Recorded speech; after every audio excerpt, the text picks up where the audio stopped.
coming up Friday. Just talk to Mike about it. Be more than happy to push you into some waves. I have the very distinct and proud honor to pass this seminar over to an extraordinary gentleman who's going to tell you his life story. I want you guys to really listen to his life story because it's going to really help you with your personal life. I would like to give Mr. Jason Majors a round of applause. Thank you. Thank you so much, Jason. So stoked. All right, Jason's going to take the floor until 2:30, everybody. What's up, everybody? I'm kind of nervous, so bear with me, but I've been here before, so this should be easy because I prayed before I came. I pray to God to say the right things and be to remain teachable for myself, as well as to be able to put a message out for you guys to listen to or hear, whether you want or not. It's up to you. Being that 2:30, you guys are out of here, right? Yeah. I'm not going to tell my whole life story because it'll take forever. I'm 48, remember, right? So I'm just going to go over some of the rough times, okay? I'm not a teacher. I'm not a preacher. I'm not from Scared Straight. I'm not a counselor. I'm just an ex-professional surfer. I'm a drug addict as well, okay? There's some things in my life, and I look around the room. You guys are all beautiful people, you know what I mean? And Seth and I both care for you guys. I don't even know you. I know your names. I can see you right now, and believe me, God gave me another chance to live this life. I'm supposed to be dead many times over. I've been to Lava Prison. I spent 5 years in there, in a cell that is from this girl, probably to you, and these corners right here. 1 bathroom, 3 people inside. Imagine that. You got to take a shit. You'd only howling and get 3 big solis, Uso fams, watching you. You think that's going to be fun? No, it's not. It wasn't. Looking at Surfer Magazine in there. All my friends surfing, getting on with their life, and I'm in there. And the worst thing is I want to be there too, but I cannot. I got to do more years because of my stupidity. Stealing cars. See, my thing, I've done every drug there is known to man, pretty much. I don't know if there's any new ones out there, but crystal meth brought me to my knees, guys. Crystal meth. And I'm pretty sure you guys know what that is and have done it. And, you know, I don't want to go around the room asking you how many days you have clean, who does this and who does that. It doesn't matter to me. What matters to me is today and forward. Today and forward, guys. Now come on, for real. What's gonna happen from this point in your life today forward to change your past? Can we just change our past? No, it's history already. It happened.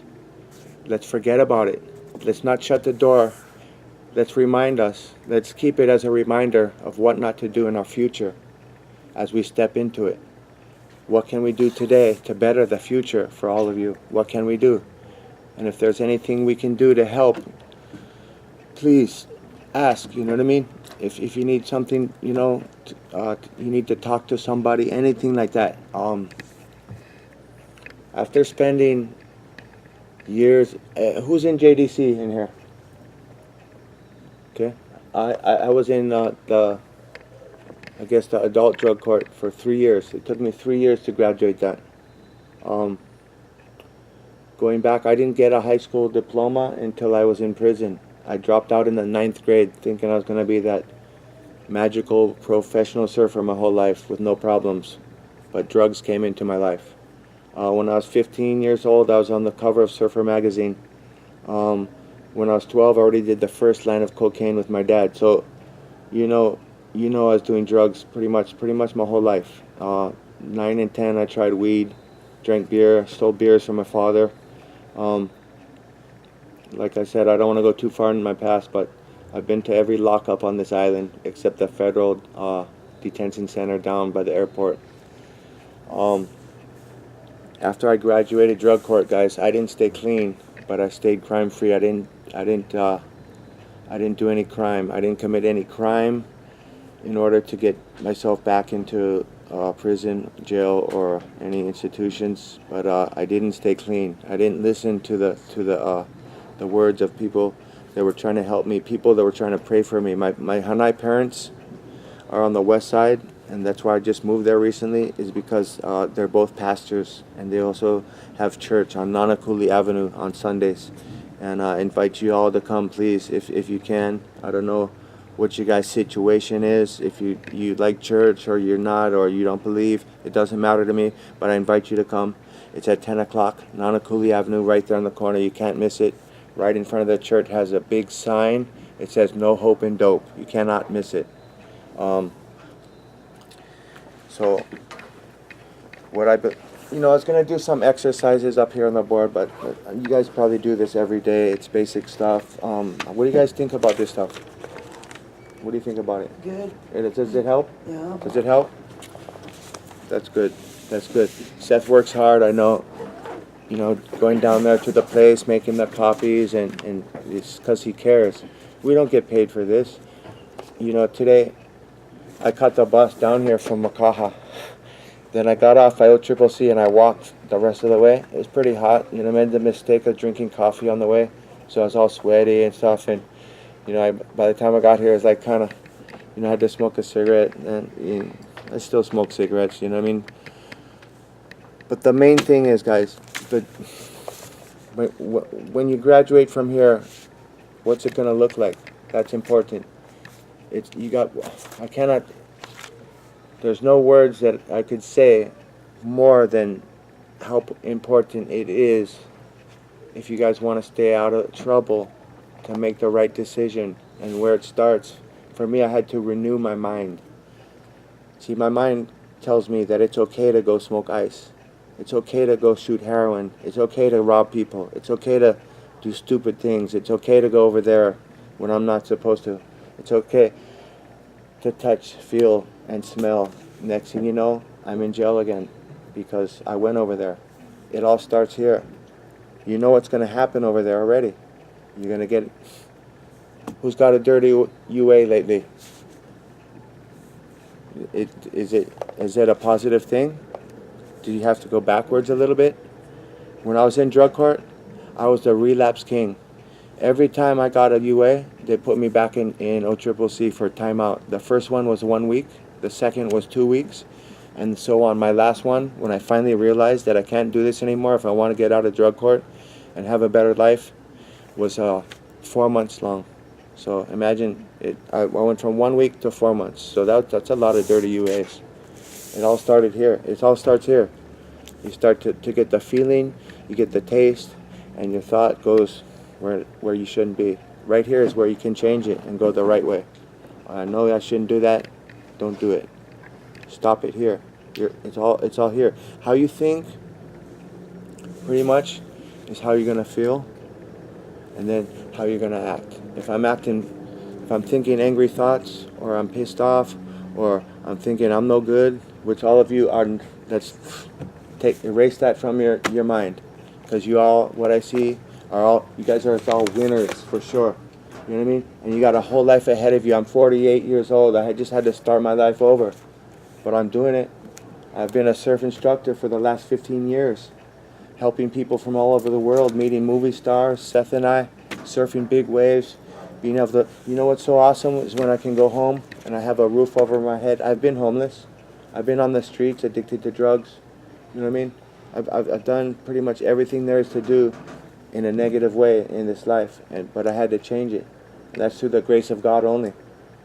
So AA and NA really helps people, but it wasn't really for me. I stopped going because I still go, but I don't go as much. It's because it's like a fashion show. You know, everybody's there for different reasons. You know what I mean? A lot of people just go there. They want to hook up.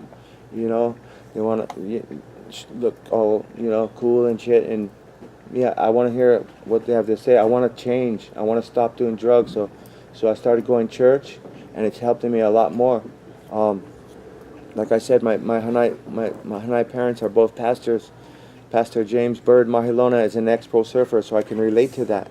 You know what I mean? I can hear the message of what he's sharing, what God and Jesus Christ have done for him. It's noticeable, and I want that in my life too.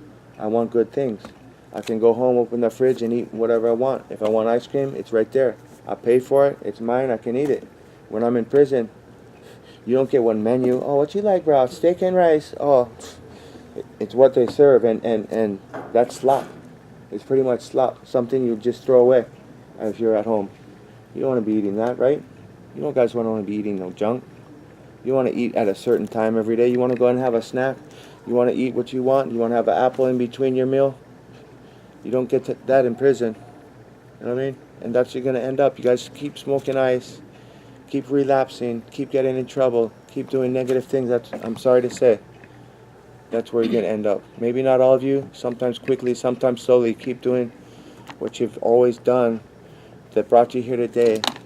You're going to keep getting the same results. And we want good results, guys. Please. Please. For me, you know what I mean? You guys, like I said again, you guys is young. You got the whole life ahead of you. From this point on, you can make that happen. You know what I mean? When I pray, I don't pray for when killer ass rides so I can go out balling with my homies. I pray for how I can help the next person, how I can help you guys.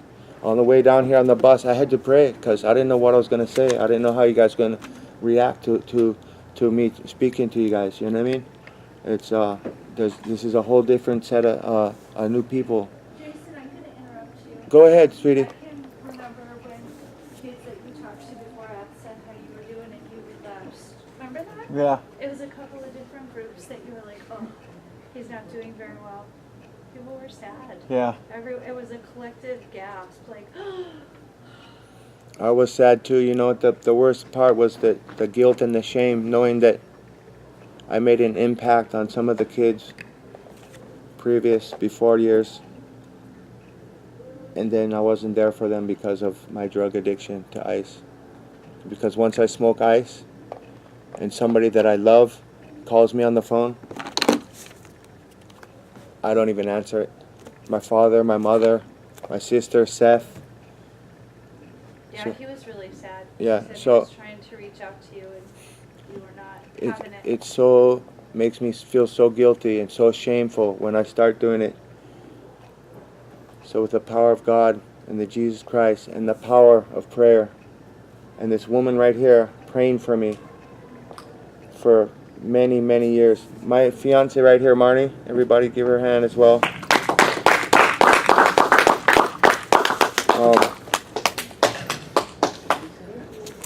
Do you mind if I share a little bit about Marnie? We knew each other for a long time. We were in a relationship a long time ago. And Marnie used to sell drugs. Marnie got busted with a pound of ice in the car while she was driving. She got set up. She had some people that were selling to her were feds. They were working for the cops already. She didn't know it, and she got caught in the middle.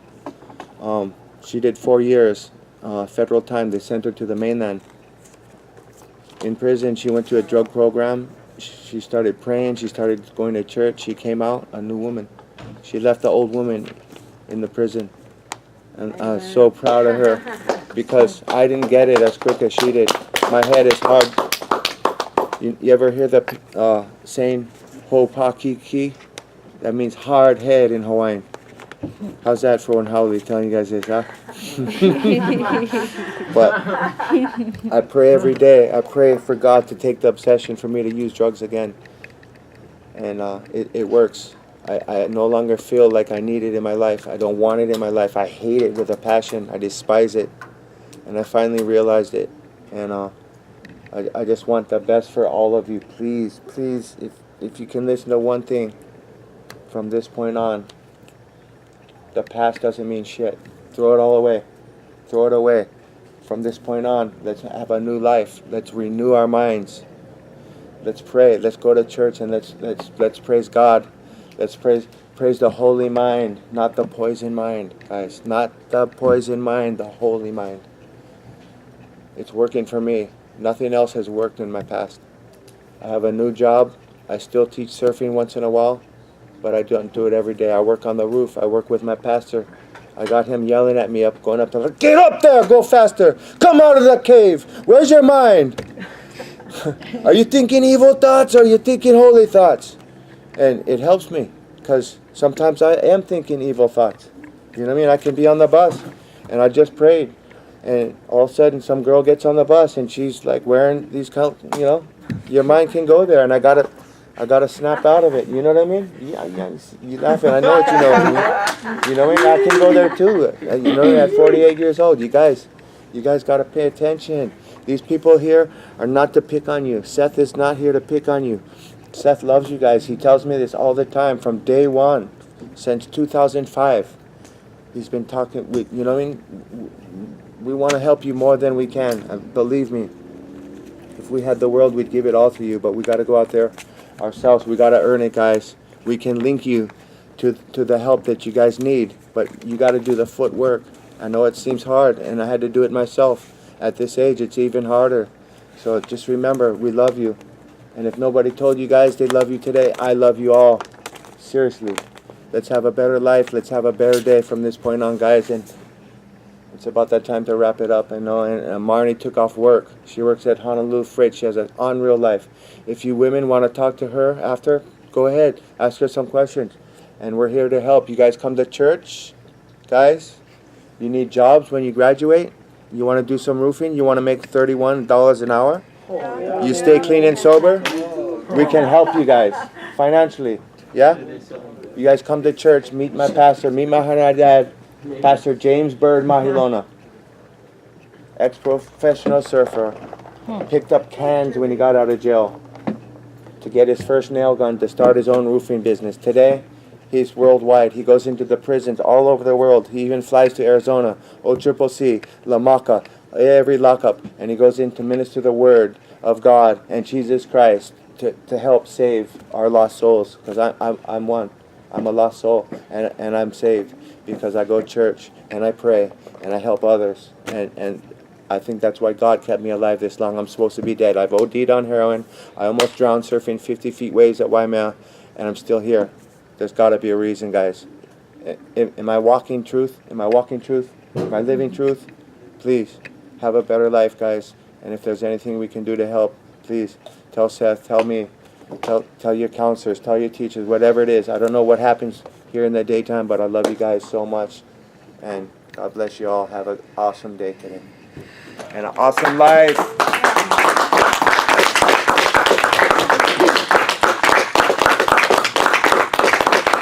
Come surfing on Fridays. Come surfing on Fridays. Yes, because my job got canceled. So I'll be coming down. Okay, that's cool. Yeah, we'll be in coordination with that. So hopefully Jason can be down there at the beach pushing you guys into some waves too. That'd be awesome. And don't be ashamed. If you need help, ask. Yeah. If you're hungry, Yeah. you don't ask, you're going to be starving. Yeah.